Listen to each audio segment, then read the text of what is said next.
जैसा कि आपने वो शब्द सुना, तुम कर दो पल में पार हो जा रजा तेरी, मेहर तेरी महाराज जिस पे रजा तेरी। उस परमपिता परमात्मा सतपुरुष से अर्ज है कि तू जिस पर राजी हो जा मालिक, जो चाहे सो कर सकते हो। काल कष्ट से जीव दुखी सुन, मन तुम्हारे तरस आया कि ना, सतलोक को छोड़ के सतगुरु, इस काल लोक में आया कि ना। तपस्या पे जीव जड़े थे, उनको देख दुख पाया कि ना, वहां खूब हुई तकरार निरंजन गेल तेरी, तुम कर दो पल में पार हो जा रजा तेरी, मेहर तेरी महाराज जिस पे रजा तेरी। धर्मदास एक बहुत ही धनवान पुरुष थे, सेठ थे। इतने सेठ थे कि बांधवगढ़ शहर में रहते थे और बांधवगढ़ के नवाब राजा जो होते थे वो धर्मदास के परिवार से वित्तीय सहायता प्राप्त किया करते थे, उनकी मदद करते थे। वो इतना पैसे से परिपूर्ण वो हंस आत्मा, फिर भी परमात्मा में रुचि एक विशेष ढंग की थी। बांधवगढ़ मथुरा से लगभग 1000 किलोमीटर की दूरी पर पड़ता है और आज से 550 वर्ष पहले की पूर्व बात है। अब हम बांधवगढ़ होकर आए हैं, जबकि सड़कें प्रॉपर बन गई है और गाड़ी में भी वहां पर बहुत समय लगा हमें जान में, यानी कार के द्वारा।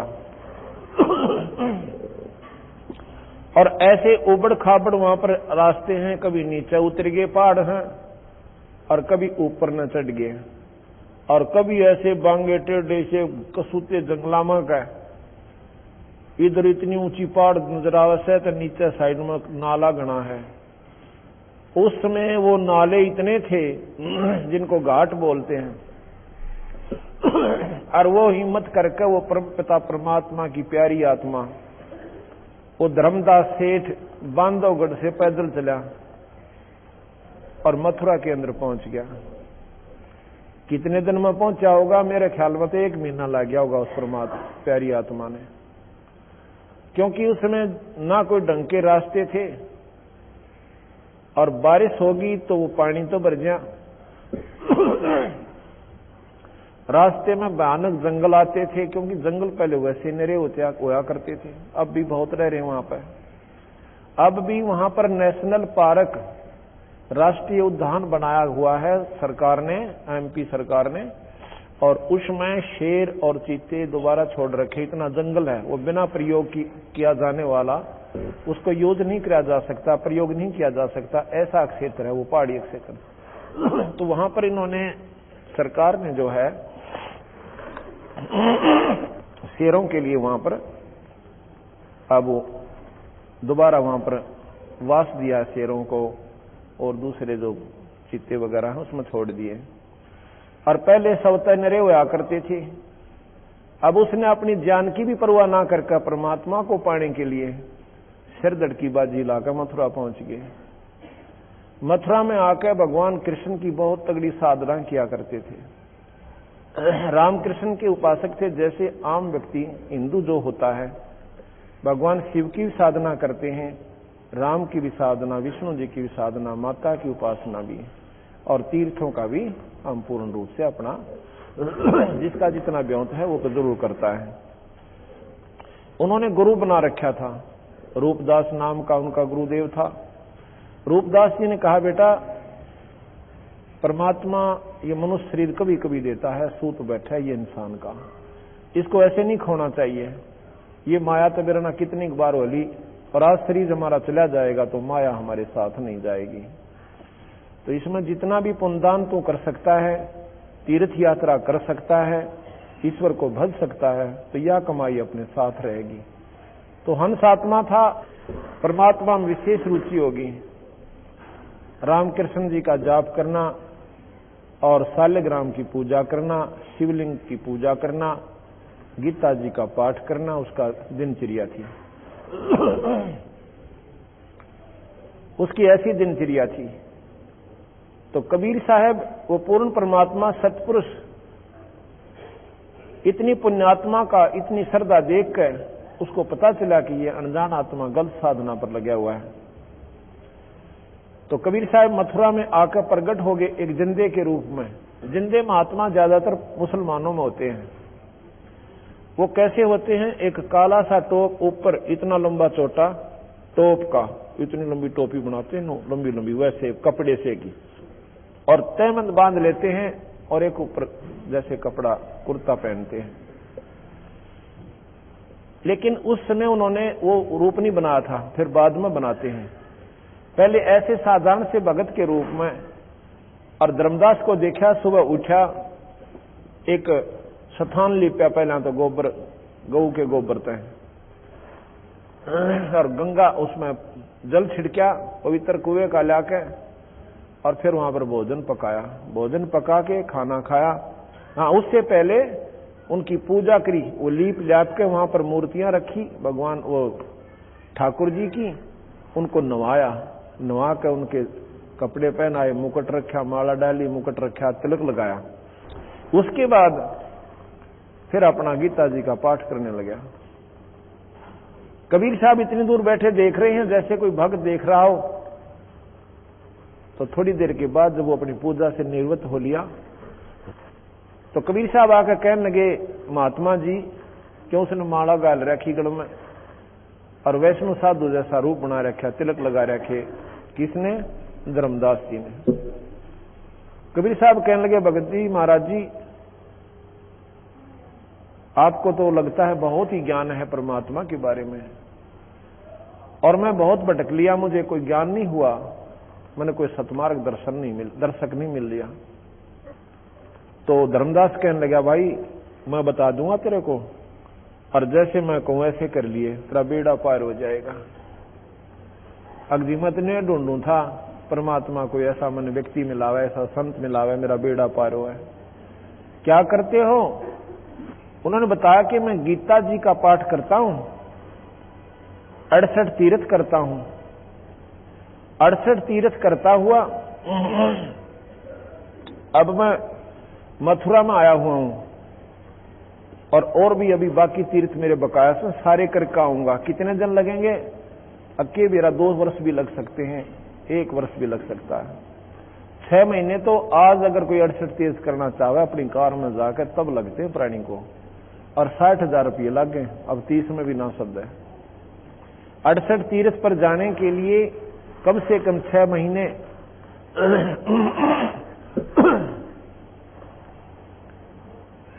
और 60,000 रुपये का खर्चा हुआ है। तो वो कहने लगा, भाई ठीक है जी, बड़ी बढ़िया बात बताई आपने, और क्या करते हो? कि गीता जी का पाठ करते हैं हम। अच्छा जी, और शिव शंकर का शिवलिंग पूजा करते हैं, गुरुदेव की श्रद्धा, गुरुदेव की पूजा, गुरुदेव की सेवा एक विशेष ढंग से आदर भाव से करते हैं, और ऐसे ही तू करया कर, आपका बेड़ा पार हो जाएगा। अच्छा जी। तो कबीर साहब कहते हैं, जी एक बात बताओ, इस तीर्थ के अंदर जिसमें हम स्नान करने जाते हैं, मैं ऐसे ऐसे फला तीर्थ पर गया था, वहां देखा कि इतना गंदा पानी, और उसमें जीव जंतु निरे, और वो जीव जंतु जब उस तीर्थ में पहले ही विद्यमान थे, यानी वहीं पर रह रहे थे, तो वो तो महाराज जी कति मुक्त हो जाएंगे, उनकी मुक्ति तो जरूर हो जाती होगी। अब धर्मदास जी बड़ा सहम सा गया कि बात तो इसने इसी कर दी कि जो पहले ही जीव उसके अंदर विद्यमान है, और जो 24 घंटे उसके अंदर रहे वो नाव है, वो तो महाराज जी सब तो पहले पार होते होंगे फिर। और जो स्नान करने प्राणी जाता है तीर्थ में जब स्नान किया जाता है तो सूक्ष्म जीव जो पानी के अंदर दिखाई भी ना देते और वो हाथों की रगड़ से मार दिए जाते हैं। क्या महाराज जी वो पाप नहीं लगेगा? भगवान कबीर साहब उस जीव आत्मा को महाराज जी कह के पुकार रहा ताकि वो राजी होगा बता दे सारी बात को। वो धर्मदास कहने लगा भाई जी पाप तो देखो होता ही होगा, क्यों पाप तो पाप है, जीव हिंसा तय की तय कर ले, इतना ज्ञान उसने जरूर था। और एक बात बताओ, रामकृष्ण जब नहीं थे तो क्या परमात्मा पहले था को नहीं? राम तो त्रेता में, कृष्ण जी द्वापर में।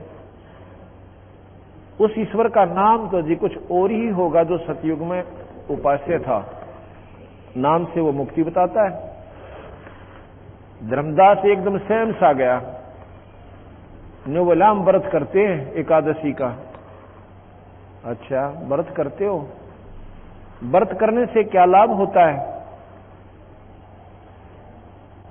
कहते स्वर्ग प्राप्ति होती है। कबीर साहब कहने लगे एक बार अकाल पड़ा था, इतना भयंकर अकाल पड़ा था कि सारी दुनिया आंधी होकर मरी थी और अन्न के दर्शन भी ना हुए थे, पत्ते भी खत्म हो गए थे वृक्षों के खा खा के, और फल तो मिले कहां थे। उन जैसा व्रत तो मेरे ख्याल कोई कर भी नहीं सकता, आप तो कदे भी नहीं कर सकते धर्मदास जी। और उसमें सारी एक कमते लेकर और माउसताई और फिर एक कमते लेकर पणवासी ताई सारी तिथि आ गई थी और आंधे होकर कुत्याड़ी मौत मरे थे। मेरे तो तसली होती कोई ना, हूं आपको हो सो मैं नकारा करता कोई नहीं। धर्मदास कहने लगा हम जीव हिंसा नहीं करते कोई भी, और ऐसे बड़ा हमारा सबसे उत्तम पंथ है वैष्णो धर्म। कहने लगे आप कहां से चले हो? कि बांधवगढ़ से आया हूं। कितनी दूर है यहां से? कि जी हजारों किलोमीटर। उस समय कोस होते थे कि लगभग 400 450 कोस पड़ता है। और पैदल आए? कहां जी पैदल आया। कितने जीव मारे रास्ते में आपने? आप अपने स्वार्थ की खातिर निकले। आत्म कल्याण भी एक स्वार्थ ही है। और वो बेचारे अपने बच्चा के चुग्गे खातिर, कोई कीड़ी चीटी अपने बिल से निकली और वो तू ऐसे मारा भगदी, उनका भी लेखा तेरे सिर पर होगा। यहां पर गीता जी में लिखा कि जैसे कर्म प्राणी करेगा वो दोनों भोगने पड़ेंगे। धर्मदास ने बोला जी न्यू तो लिख रखा है, तो फिर ये दोनों भोगने पड़ेंगे भाई तुझे। ये तीर्थ का मान ले पुण्य तो होया एक, और इसमें 2 घड़ी स्वर्ग मिलेगा, और इन पापों का प्रतिफल तुझे 1000 नरक मिलेगा, 1000 वर्ष नरक मिलेगा। बता इस तीर्थ ने के चाटू भाई, मेरा तो यह समझ में आई कोई ना। कहने लगा तू तो बात बहुत बनाता है, यानी जब ना वो ज्ञान तक महाराज जी काबू आए को ना, तो थोड़ा सा गर्म हो गया महाराज जी, अंतर जान हो गए, यानी एकदम दिखाई नहीं दिए सामने तय। अब धर्मदास ने सोचा रहने के आकर भगवान ना मेरा किस रूप में आ जा, और आपने तो चाड़ा कर दिया, मैंने तो आज जुल्म कर दिया। भगवान आए थे और पूछना चाहिए था अगली फिर मार्ग कौन सा है, आप सच आप बता दो। जबकि मेरे सारे आंकड़े खत्म और उसकी बात 100 की 100 वजनदायक, और फिर भी अभी मानवसन नहीं माने। अब ये फिर भी ना माने, अब ठीक है मेरे हिसाब तो है, अब ये फिर भी ना माने तो भाई अंतर जान हो गया महाराज जी। अगले दिन अब वो एकदम झटका सा तो लगा उसको, सवेरे सवेरे वो फिर नहा धो के और ऐसे ही अपना लीप के वो करके सारी प्रक्रिया और खाना बनाता है। खाना बनाने लगा तो चूल्हे में लकड़ी ला रखी थी इसी मोटी, और उसके साथ छोटी छोटी लकड़ियां एडिशनल और लगाते हैं ताकि वह आग बढ़े जा।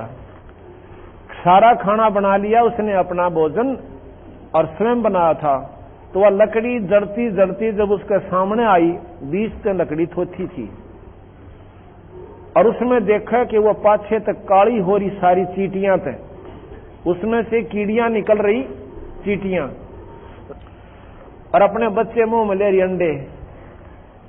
और कुछ उसका वहां जो बाहर लकड़ी के पीछे एक गर्म होने से एक विशेष पदार्थ छोड़ देती है वह लकड़ी, और वो पानी सा इतना उबल रहा होता है और उसमें पड़े और उसके सामने पटर पटर जैसे चटक पटक होकर मर रही हैं। और उसने देखा उत्तरे की धर्मदास के विचार आया कि यह तो कम से कम भी 3 फुट की लकड़ी थी और इसमें सारी में ये कीड़ी थी, तने तो जुल्म कर दिया, इतने प्राणी मार दिए, मेरे ख्याल भी नरक भी परमात्मा ने न्यारा बनाना पड़ेगा मेरी खातिर। होए होए होए। अब के विचार करा, क्योंकि आस्था परमात्मा में बहुत गणी थी। ईश्वर ने विचार अब पे मतलब वो प्रेरणा आई सद्भावना पूर्वक कि आज मैं इस अन्न को नहीं खाऊंगा, इस सारी भोजन को बात को किसी महापुरुष को खिला दूंगा, संत को, मेरे पाप कट जाएंगे, मेरा पीछा छूटा, मैं नहीं खाऊं इसको आज। अब उस अन्न को लेकर उस थाली में धरकर और चलता है सामने बंदी छोड़ कबीर साहब एक जिंदा रूप में बैठ जाते हैं, जो ऊंचा सा टोप दाढ़ी बड़ी हुई और वहां पर बैठ जाते आके। एक वृक्ष के नीचे धर्मदास ने सोचा महाराज जी वो बैठे, लेकिन वो शकल वो नहीं थी जो पहले दिन वार्ता हुई थी। धर्मदास ने जाकर नमस्कार किया और उनके आगे वो भोजन की थाली धर दी। महाराज जी भोजन पाओ, लगे आपने भूख लगी है। कहाँ भाई भूख का टाइम हो रहा है, 10 बज गए दोपहर सुबह के, भूख तो लगी धर्म भगत जी। हाँ धर्मदास नाम कहा महाराज जी ने कि धर्मदास भूख तो बहुत लगी हुई सब आई। अब उन्होंने सोचा धर्मदास का है ये यूं क्यों मेरा नाम जान गया। फिर ने सोची हो सके है तीर्थ पाया होगा, किसी ने मुझे पुकारा होगा, इसने याद कर लिया होगा। ये मन बड़ा उस्ताद से जल्दी सी ठिकाना बात ना आने नहीं दे। तो कहने लगे भोजन पालो महाराज जी। अकलिया भैया महाराज जी ने वो ऊपर का जो छालना सा ऊपर डाल रखा था कपड़ा वो उठा दिया, हटा के लोटे में तपने में तो पानी लेके ऐसे कोई मंत्र सा बुदबुदाया और छींटे मार दिए। वो सारी की सारी सब्जी और रोटियां की कीड़ी बन गई, चीटी बन गई और काली थाली होगी कतई। और नो निकल बेचारी वो अपने बच्चे मुंह में लेकर नो बोला धर्मदास तेरे तक कसाई भी चोखा, इतने पाप के भोजन को और मुझे खिलावे और रोज तू प्रतिदिन खावे। और फिर उसी स्वरूप में आगे जो पहले दिन वार्ता करी थी, तू क्या कहे था मैं जीव हिंसा नहीं करता, इतनी जीव हिंसा यहां पर होती है भगत जी तेरे पर गिने भी कोई ना जा, और इतना पाप तेरे सर पर धरते था ही काल बली, और बैका रखा तुम्हारे को कि तुम पुण्य कर रहे हो, पुण्य थोड़े और पाप गणे। धर्मदास तो चरणा में पढ़कर रोएगा, छोड़ जाए को नहीं, छोड़ जाए को नहीं। महाराज जी कहते हैं सुन भाई मैं खुद स्वयं परमात्मा हूं, पर न्यो विश्वास हुआ क्यों करे, क्यों नहीं हुआ, क्योंकि हमारे अंदर ज्ञान ऐसा गढ़ रखा कि परमात्मा आकार में आता है को ना, उसकी परिभाषा न्यारी है, उसका तो रूप ही कुछ और है, वो तो देखा ही नहीं जाता। जब परमात्मा का आकार नहीं तो देखोगे क्या, जब उसका आकार मानते ही नहीं, आकार बिना दिखे के अगला समाधि लाओगे, समाधि क्या खातिर लाओगे, परमात्मा को निराकार मानो फिर देखने खातिर समाधि लाओ, तो दोनों बात कैसे बने, दिखेगा तो प्रेमी आकार में आना पड़ेगा, उसने ना कोई ना दिखाई दे। समाधि क्या होती है थोड़ा वर्णन करेंगे अभी आगे चल के, अभी ये प्रकरण पूरा करते हैं। धर्मदास जी को महाराज बताते हैं सुन भाई बेटा खड़ा हो, नो रोवा मत ना, बात सुन मेरी ध्यान पे। कबीर साहब ने जब कहा मैं परमात्मा हूं, धर्मदास ने बोला महाराज जी यह बात मेरा दस्ती को ना, क्यों नहीं दस्ती, आप रोटी भी खाओ, आप पानी भी पियो और चलते फिरते नजर आओ, और मनुष्य कैसे दिखो, मैं क्यों कर मानू आप भगवान हो। बंदी छोड़ कहते हैं हम साहेब सतपुरुष हैं, कबीर साहब बोले मैं पूर्ण परमात्मा सतपुरुष हूं, हम साहेब सतपुरुष हैं, ये सब रूप ये हमारे द्वारा ही बनाए गए हैं, ब्रह्मा विष्णु महेश और तुम सब जीव वहीं से आए थे भाई। जिंद कहे धर्मदास से तुम सत्य शब्द गनसार, गगन सुन में धाम है अवगत नगर नरेश, अगम पंथ कोई ना लख ये खुद शंकर शेष। हमारा जो स्थान है ना वो बहुत दूर है, ना शिवजी ने पा लिया, ना ब्रह्मा ने पावे, ना विष्णु ने पावे। हम विधि बताओ भाई नहीं हो पावे, और आम व्यक्ति भी जा सके, भाई भी जा सके, बहन भी जा सके, और बूढ़ा भी जा सके। जब हमने 10 मंजिल की इमारत में जाना है, 10 मंजिल के मकान पर ऊपरली छत पर पहुंचना है मंजिल में, तो कोई तो पीछे से चढ़ रहा है, कोई बराबर से चढ़ रहा है, और कोई सामने से लटक रहा है। कोई झांकी तक पहुंच गया एक मंजिल में, वहां से दड़ पड़ा। ये रास्ता उस वहां तक पहुंचने का नहीं है। अगर किसी के पास चाबी है और मालिक आवे और अपने महल में ताला खोले और जीने में कह बूढ़ा ठेरा लूला लंगड़ा सहज सहज और पहुंच जावे। इसी प्रकार विधि ठीक हो परमात्मा पाने की तो आम व्यक्ति गृहस्थी सबसे पहले पार हो सकता है। अगर परमात्मा वही लोग पावे जो जंगल में बैठ जाते हैं, तो हम क्या खातिर पाठ देखें? फिर किस लिए गीता के पाठ न करते हैं? किस लिए हम राम राम कर रहे हैं? तो हमारा तो नंबर है कोई ना वक़्त देवी। तो गरीबदास महाराज ने, कबीर साहब ने यही भ्रम तोड़ा, भाई इस अंधेरे न हटा दो। परमात्मा पाने के लिए कितने भी संत वो सब गृहस्थी भी पार हुए हैं। जैसे दरो को पार मानते हो और प्रहलाद को पार मानो। दरो ने 5 साल की आयु में, 5.5 साल की आयु में परमात्मा पाया। उसके बाद शादी करवाई 16 साल की आयु में, और शादी करवा कर फिर 30,000 वर्ष राज किया पृथ्वी पर, क्योंकि उसका बड़ा भाई उत्तम मर चुका था, जिसको उत्तानपाद ने राज दे दिया था। उसकी मौसी के वचनबद्ध हो गए। वो जंगल में लड़ाई में मारा गया था, गंधर्वों के साथ लड़ाई हुई थी। उसके बाद क्योंकि राज ही मांगा था दरो ने भगवान से और स्वर्ग प्राप्ति मोक्ष, तो उसने 30,000 वर्ष राज किया। और 2 शादियों का प्रमाण सुख सागर में मिलता है कि दरो की 2 शादियां हुई और फिर स्वर्ग में गया। इसी प्रकार प्रहलाद ने 10 साल की आयु में हिरण्यक और नरसिंह प्रकट हुए, दर्शन हुए, उसके बाद ब्याह करवाया। और राजा बलि जिसने 100 यज्ञ करी थी, 100 मन देसी घी की, और जिसने स्वयं भगवान विष्णु बावना बनकर आए थे, वो राजा बलि प्रहलाद का पोता था, बैलोचन का लड़का था। प्रहलाद का लड़का बैलोचन था, बैलोचन का बलि हुआ। तो महाराज कहें, और गरीबदास महाराज छुड़ानी में हुए। एक जमींदार के घर में जन्म था, 4 लड़के 2 लड़की हुई, और उनका सारा प्रक्रिया करी, बच्चे पालन पोषण किया और खेत में काम किया। परमात्मा पाया, ढोल के डंके पर गाया और यह विधि बताई कि ये रास्ता आपको बिल्कुल आसानी से पार कर देगा। अन्य साधन है सतलोक तक जाने के, और ये अन्य साधन है स्वर्ग तक जाने के। और कबीर साहब गरीबदास जी का जो नाम मंत्र है वो सतलोक ले जाने का, यानी जहां पर ब्रह्मा नहीं जा सकता, जहां विष्णु नहीं जा सकता, जहां शिव नहीं जा सकता। क्यों नहीं जा सकता? क्योंकि ये सतनाम और सारनाम उपासक संत जिसको अधिकार हो वो देव है, और उसके नाम का जाप वो प्राणी गुरु मर्यादा में रह के करे तो वो जा सकता है। तो ब्रह्मा विष्णु महेश को कबीर साहब स्वयं आकर मिले थे, उनको प्रथम श्रेणी का नाम दिया था, ब्रह्मा को भी, विष्णु को भी, शिव जी को भी। दूसरी श्रेणी का जब नाम देने के लिए वो गए सतनाम का, तो निरंजन ने उनकी बुद्धि फेर दी, उनमें प्रगट हो गए।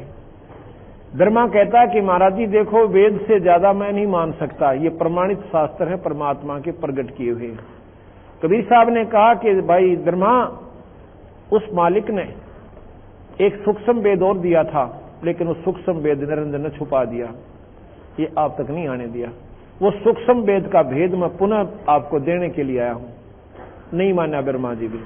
विष्णु जी ने भी ऐसा ही कहा, महाराज जी हमारे पास 4 पदार्थ हैं, अर्थ धर्म काम मोक्ष, उसके किए कर्म का।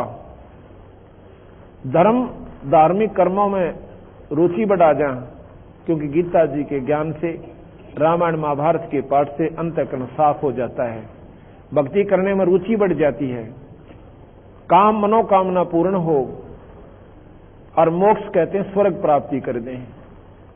अंतिम यहां का स्वर्ग है 21 ब्रह्मांड तक। इसी प्रकार शिव जी को कहा, शिव जी ने भी वैसे महाराज का आदर बहुत किया शिव भगवान ने कबीर साहब का, लेकिन ये बात आगे स्वीकार नहीं करी। कहते हैं जी ब्रह्मा जी ने बताया वेदों में ओम तो बड़ा मंत्र नहीं और निरंजन से ऊपर भगवान नहीं, ब्रह्म से ऊपर कोई शक्ति नहीं। अच्छा भैया कोई बात नहीं। तो इस प्रकार जब तक सारनाम सतनाम नहीं प्राप्त होता प्राणी पार नहीं हो सकता। गरीबदास जी ने लिखा, हम बैरागी ब्रह्म पद और सन्यासी महादेव, सोहम मंत्र दिया शिव जी को, वो करे हमारी सेव। वो शिव भगवान भी हमारी सेवा करता है। लेकिन आज हम इस स्थिति में हैं कि कबीर साहब को प्रथम तो शक्ति स्वीकार कर करा जी को ना कि इसमें कोई शक्ति है, क्योंकि हम उनको एक कवि, एक दुल्हा, बस इससे आगे स्वीकार नहीं कर पाए। क्यों नहीं कर पाए? क्योंकि उनकी लीलाओं का हमें ज्ञान नहीं हुआ।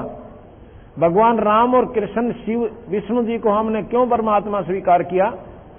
उनके जीवन चरित्र पढ़े, रामायण के अंदर भगवान राम की महिमा और राम कृष्ण लीला के अंदर भगवान कृष्ण की लीला बचपन से लेकर और आखिर तक हम सुनते चले गए। जो उन्होंने चमत्कार किए, जो उन्होंने लीलाएं दिखाई, उनके द्वारा हम इतने आकर्षित हो गए इनकी तरफ कि ये पूर्ण परमात्मा मान लिए। महाराज ने ये नहीं कहा कबीर साहब ने कि ये परमात्मा नहीं है, ये 3 लोक के भगवान हैं, 3 लोक के साहिब हैं। और 3 लोक के परमात्माओं में जो शक्ति होती है इनमें परिपूर्ण है। कंस जैसे राक्षस को ये खूब मार सकते हैं, रावण जैसे निर्भाग ने ये खूब गढ़ सकते हैं, लेकिन भाई ये जन्म मरण नहीं मिटा सकते, और भाग से ज्यादा नहीं दे सकते और भाग से कम नहीं कर सकते। और कबीर साहब क्या कर सकते हैं? ये भाग बढ़ा भी सकते हैं, ये घटा भी सकते हैं माड़े कर्मों को इनमें, और सतलोक प्राप्ति करवाएंगे, स्वर्ग नहीं जाने देंगे। यजुर्वेद के अंदर भगवान कबीर साहब की महिमा कई स्थान पर गाई गई है। सतपथ ब्राह्मण में, गोपथ ब्राह्मण में 108 श्लोक है, जिसमें पार्वती भगवान शिव से पूछे कि भगवान आप किसका ध्यान लगाते हो? आप तो स्वयं महादेव हो, देवों के देव हो, महादेव हो और ईशन के ईश हो, आप भी ध्यान किसका लगाओ? तो भगवान शिव कहते हैं पार्वती मेरा भगवान कबीर है। वो कहती है कबीर तो हमने पहली बार सुना भगवान, अज्ञात गलती खारी दुनिया। ये वो शक्ति है कि इसके बराबर इस ब्रह्मांड में कोई ईश्वर नहीं है। 108 श्लोकों में कबीर नाम की महिमा का न्यारा न्यारा वर्णन आपको वहां पर पढ़ने को मिलेगा। इस प्रकार अब धर्मदास के पास हम वापस आते हैं कि धर्मदास को महाराज जी समझा रहे हैं कि धर्मदास जो साधना आप कर रहे हो ये आपको पार नहीं कर सकती।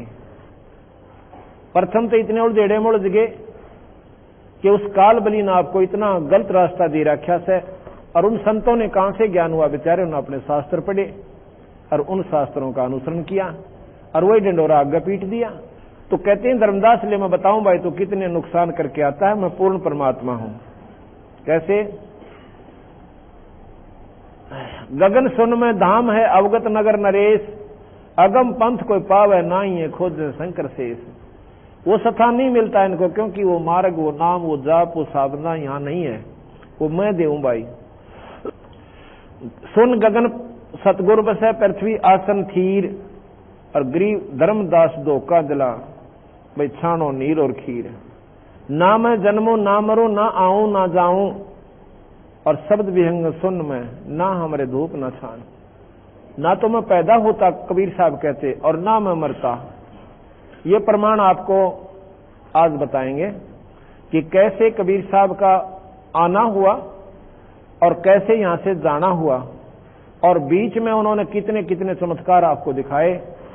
अगर हम इनकी महिमा को भगवान विष्णु यानी राम और कृष्ण की लीला से तुलना करेंगे तब इतना तो जरूर यकीन होगा आपको कि जरूर ईश्वरीय शक्ति थी। बोले जिंद सुनो धर्मदासा, अमर पिंड प्राण नहीं श्वासा। वो जिंद रूप में, जिंदा रूप में साहिब आए थे परमात्मा कबीर साहब सतपुरुष। कहते हैं बोले जिंद सुनो धर्मदासा, अमर पिंड प्राण नहीं श्वासा। और गर्भ योनि में हम नहीं आए, और मादर पिदर ना जननी जाए। ना मेरे माँ बाप और ना किसी माँ का मैं पैदा होता। शब्द स्वरूपी रूप हमारा, ये जो शरीर दिखा है ना तूने, ये मेरा शब्द रूप है।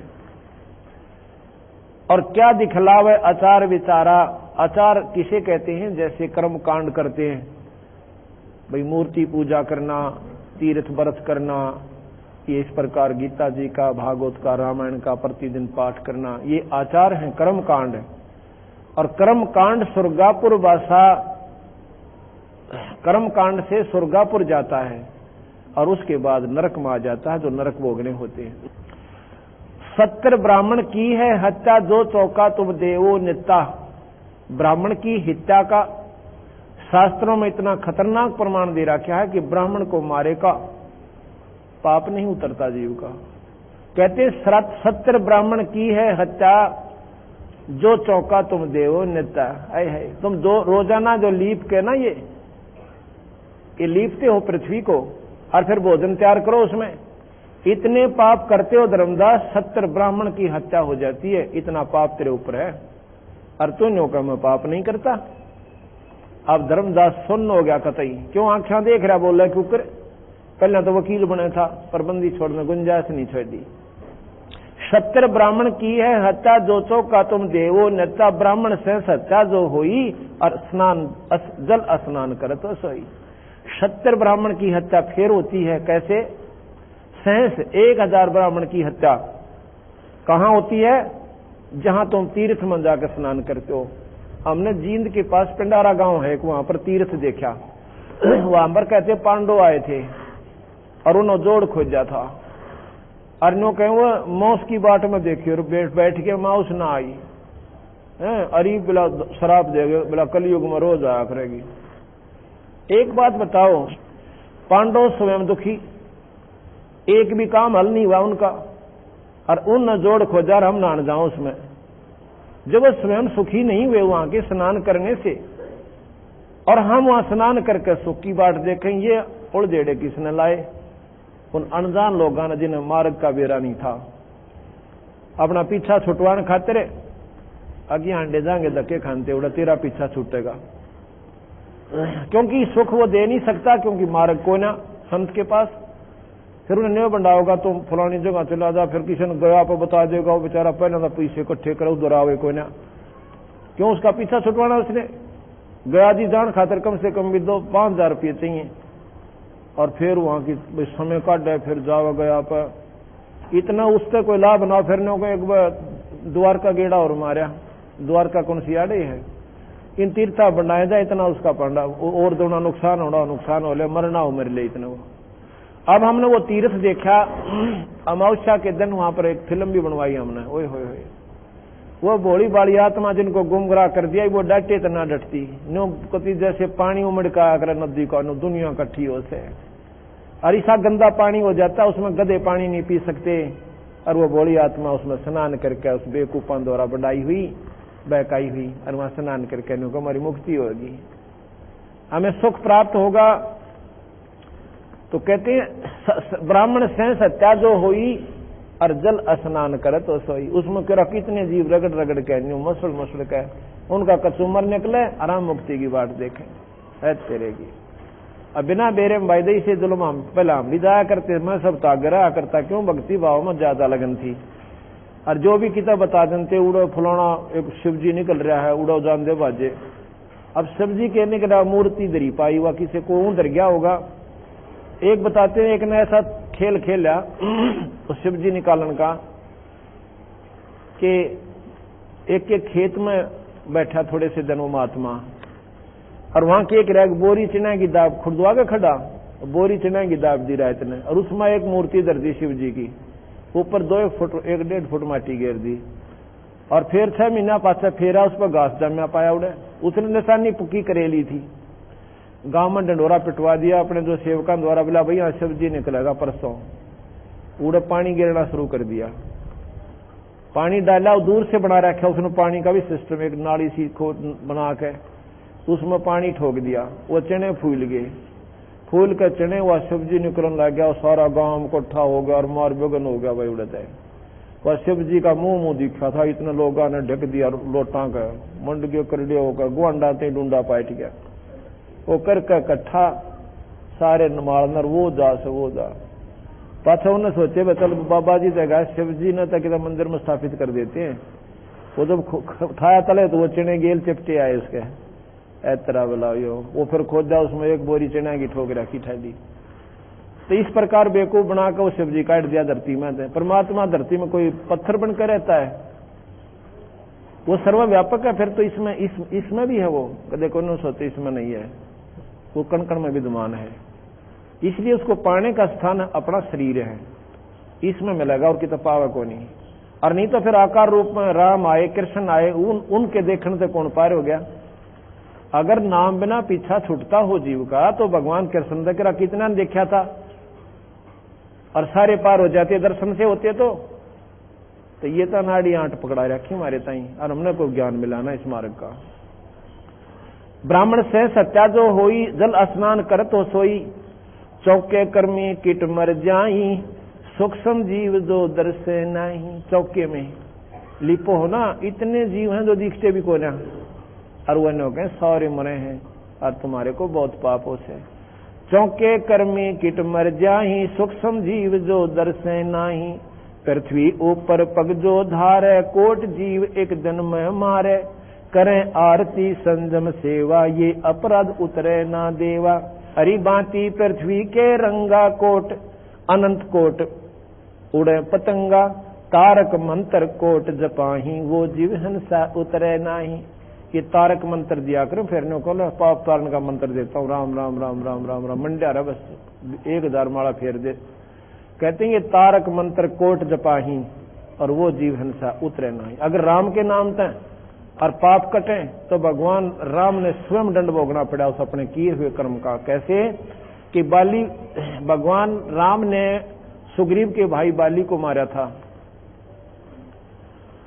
और उसका दंड उन्होंने भोगना पड़ा। द्वापर युग में आके कृष्ण जी के रूप में आया और बालिया नाम के एक जीव मरने शिकारी ने, जो मच्छियां पकड़ता था, पहले मच्छियां भी पकड़ता था और साथ में दूसरे भी शिकार भी करने जाता था, उससे वो बाली तो जो बाली था वो बालिया नाम का जी अपराधी पारधी बना और कृष्ण वही राम कृष्ण जी बन आए, उन्हें अपने स्वयं बदला देना पड़ा।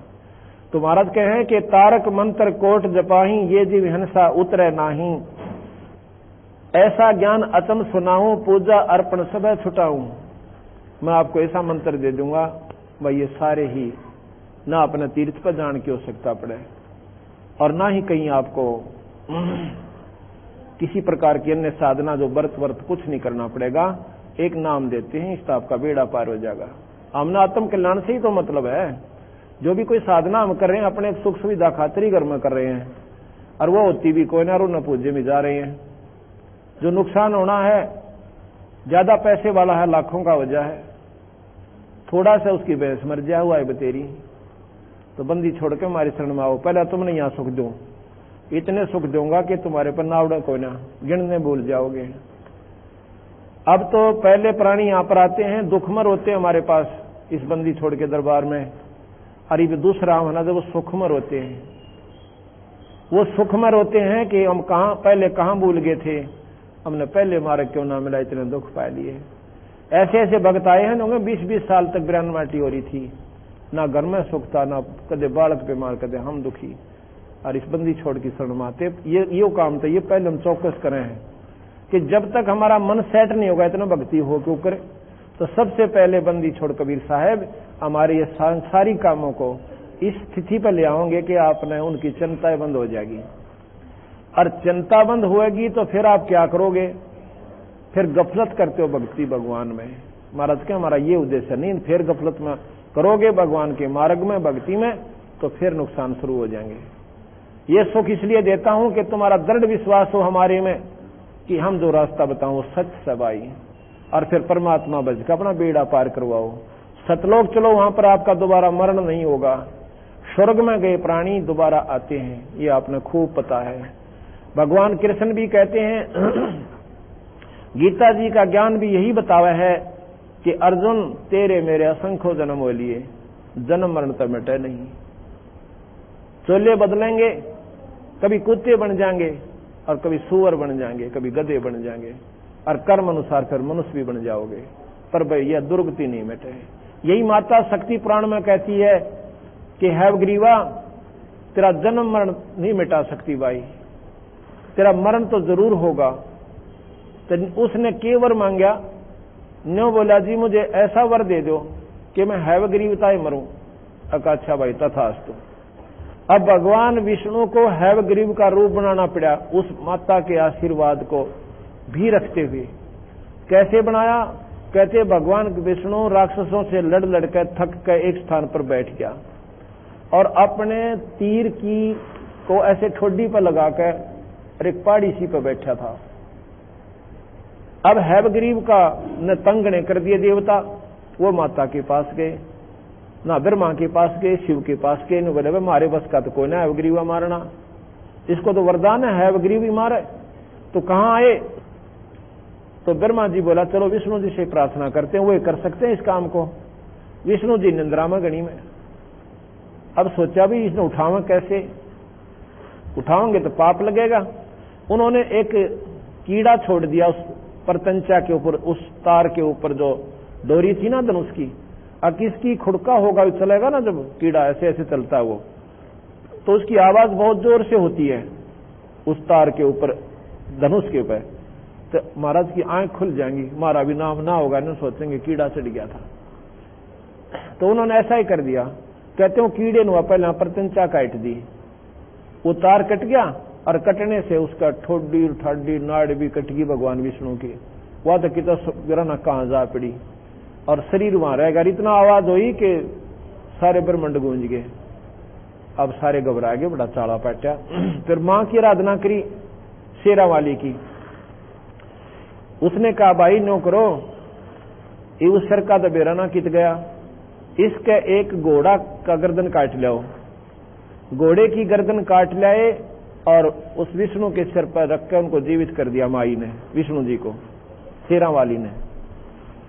और वो खड़ा हुआ तो कहने लगा अभी कैसे आए ये व्याख्या। उसने अपना स्वरूप का ना देखा, पर न्यू तो था सामने कौन कौन खड़े हैं, कैसे दर्शन दिए। तो माई वो कहते हैं कि महाराज जी ऐसे ऐसे बात बन गई, हैवग्रीव नाम का एक राक्षस घना दुखी कर रहा है और आप बिना वो काम कोई नहीं कर सकता। चलो अब उस हैवग्रीव का मतलब है ऊपर गर्दन घोड़े की, तले देवता शरीर।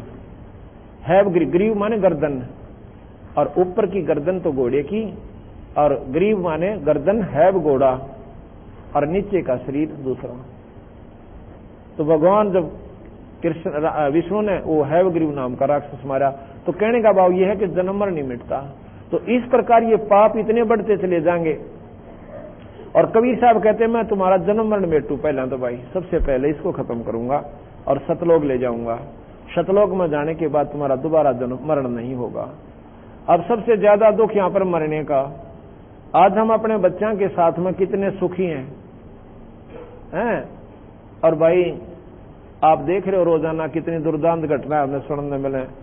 कलेजा दैल जाता हमारा भी किसी की सुनते हैं कि एक घर के 2 प्राणी एक्सीडेंट में मर गए, और उस घर में के बचा होगा फिर। बाकी सर कूट कूट कर दीवार फोड़ देते हैं और सर फोड़ लेते हैं, पर बनता कुछ को नहीं।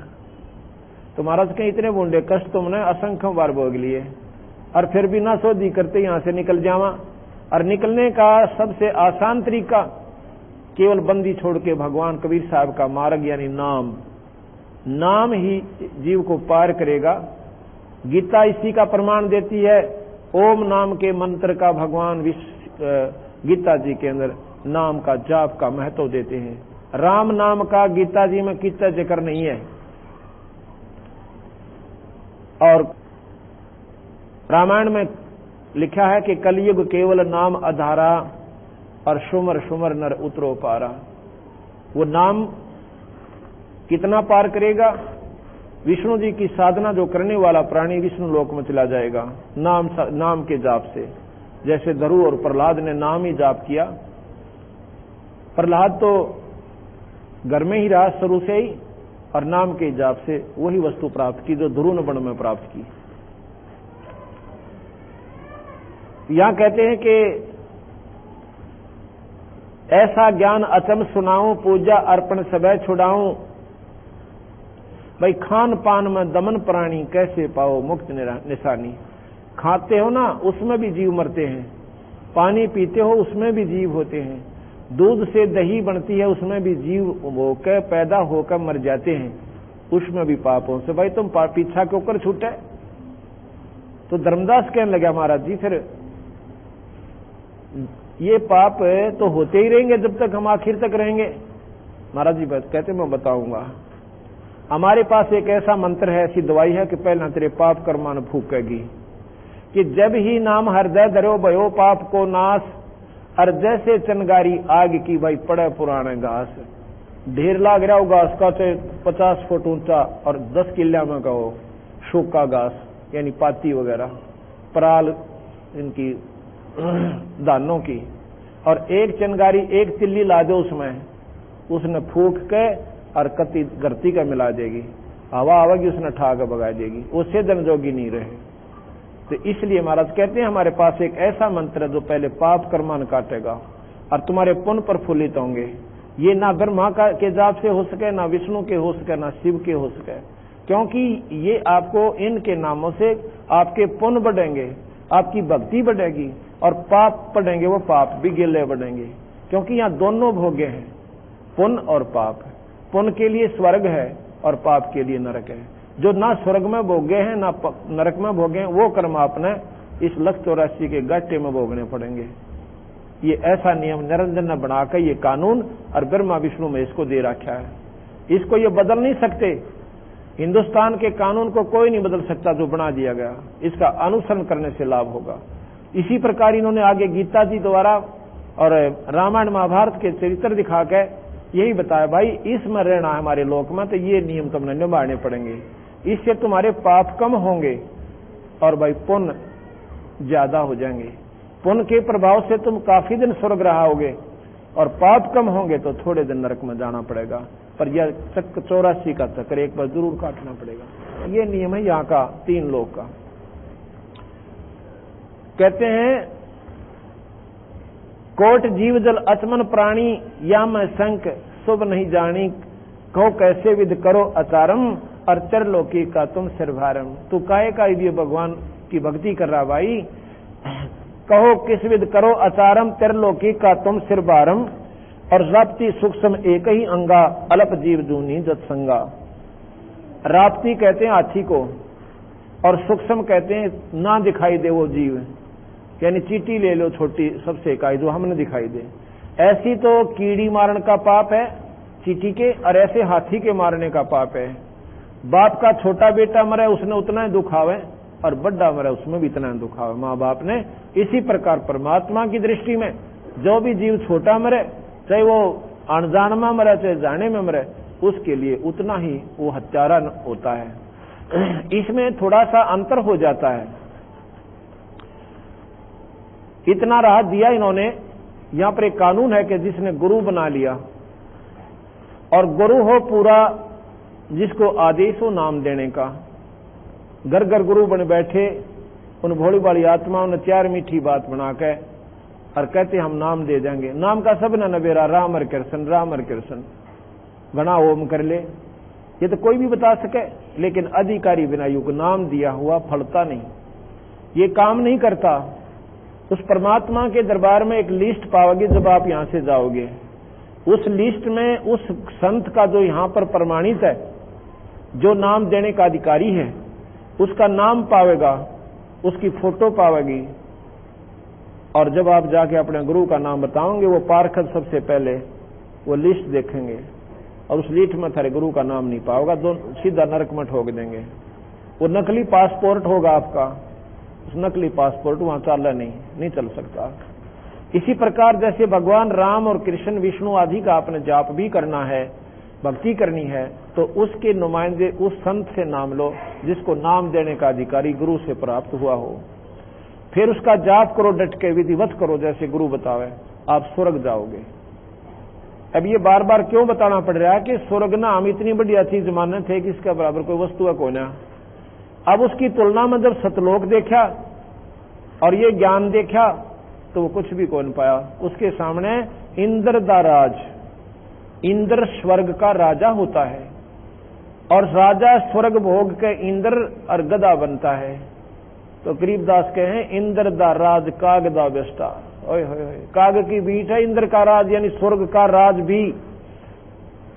और जो हमारे जैसे 2-4 साल उसमें वैसे लेटन खातर जाओ अपने पुन इकट्ठे करके, वो बता के लूट के लाओगे वहां से। और ये 84 चक्कर ने का कबीर साहब कहें भाई इस बखेड़े ने मेरे बिना कोई मेटनिया नहीं से, क्योंकि सतलोक की जानकारी किसी ने दिए ना शास्त्र में पाई। और वो नाम ओम नाम को ये भी महाराज भी कहते ये उत्तम नाम से 21 ब्रह्मांड तक आपको सिद्धि दे देगा, स्वर्ग देगा, ऐसी सिद्धि दे देगा कि आकाश में उड़ जाओगे। ऐसी सिद्धि प्राप्त कर लेंगे ऋषिजन के कई चोले बना लेंगे, यहां भी दीक्षा वहां भी दीक्षा वहां भी दीक्षा। ऐसी बता नहीं कितनी बताई, ऐसी तो बना लोगे कि पृथ्वी के ऊपर चलते दिखोगे, ना पानी के ऊपर ऐसे चलेंगे वो संत जैसे पृथ्वी पर चलते हैं। तो कबीर साहब कहते भाई ये मुक्ति का साधन नहीं बने, फिर जन्म मरण ना बेटा इन बातों पे। इस ओम के मंत्र से यो काम जरूर हो जाएगा पर 184 ना बेटा। और इस महाराज कहते हैं एक मंत्र और देंगे हम जिसको सतनाम कहते हैं, वो आपके यहां भी सुख देगा और सतलोक में ले जाएगा। हाँ जैसे मैं बता रहा था ना गुरु का प्रकरण था, तो गुरु का क्या काम है, उपदेश ले लिया पूरे गुरु तय, विष्णु जी का भी पूरा गुरु हो, भगवान शिव का भी पूरा साधक हो और सतलोक ले जाने वाला संत भी पूरा हो। तो पूरे का तात्पर्य है कि वो आदेश हो गुरु से कि भाई तू नाम दिया करे, तो वो लड़ी जुड़ जाती है उस परमपिता परमात्मा की शक्ति। जैसे थर्मल प्लांट से लाइट आती है बिजली और आगे वो कनेक्शन उससे ठीक जुड़ा हुआ घर में तक पहुंच गया आपके, तो आपके बिजली वो काम करेगी जिसकी महिमा तुम सुना करते थे। अगर वो विधिवत नहीं आपसे जुड़ी हुई नहीं आई तो वो बिजली नहीं आपके घर में, तो बेशक पंखे लवाए रही हो। इसी प्रकार ये परमात्मा की शक्ति ऐसे विधिवत आती है और उसके नुमाइंदे संत एक तार का काम करता है और उस संत के अंदर से परमात्मा आता है। संत के अंदर भगवान होता है। क्यों होता है कि जैसे तार में बिजली होती है। अब मान लीजिए आपने नाम लेने जाते हो और नाम दे दिया गुरुजी ने, वो क्या बतावेगा, बीड़ी शराब मांस तमाकू कभी नहीं पीनी, भाई किसी की आत्मा नहीं दुखानी, दो एक टाइम भूखा रह लेना, अगर आपके भाग में स्वाभाविक कोई मिलता तो प्राप्त कर लेना। ते कोठी दे भगवान तने, ते कार दे तुझे और ते फैक्ट्री लावे तेरी, पर भाई उसमें नींद खराब करके मत करिए। अगर किसी की आत्मा दुखा के करेगा तो सत्यानाश को प्राप्त होगा और तेरे भाग में होगा डूंडा ठा देगा, वो भाग न परमात्मा नहीं रखा तेरे ने। और नहीं है तो बैठ का अपना सूखी खा ले एक टाइम, पर लोग दिखावा देखम देखा टेलीविजन मत खरीद जाए। अपने बच्चा ने समझा ले बेटा हमारे बाग में कोई ना, बच्चा की भी आस्था होगी, ऐसी बात नहीं भगवान के नाम पर लागे पास है। तो इस प्रकार जब गुरु के पास जाते हैं तो जब वो नाम देता है ये परख लेता है कि ये अधिकारी हो लिया कि नहीं। उसकी 100 बार पेटा भरता, ये बात सुन ले भाई, अगर ऐसे नहीं करेगा तो आपका खत्म हो जाएगा, हमारा नाम नहीं रहेगा। तो वो समझो एक जैसे लाइसेंस होता है मोटरसाइकिल स्कूटर कार गाड़ी ट्रक चलाने का, वो लाइसेंस बनाने वाली अथॉरिटी के पास जाता है। नियम है कि जो लाइसेंस बनाने से पहले एक ट्रैफिक इंचार्ज होता है, उसको आदेश है कि पहले इसकी ट्राई ले पूरा, इसको साथ बैठावे गाड़ी में और कह चला भाई गाड़ी ने, और भीड़ बां कह सारे के चला के लावे, और जब वो बिल्कुल सही चलावे, सही रोड सेंस को यानी सड़क के नियमों को सही निभाता है और ठीक ठाक गाड़ी निकाल आता है, उसका लाइसेंस बना दीजिए। लाइसेंस बनने के बाद अगर एक्सीडेंट हो जाता है तो उसका 90% दोष माफ हो जाता है।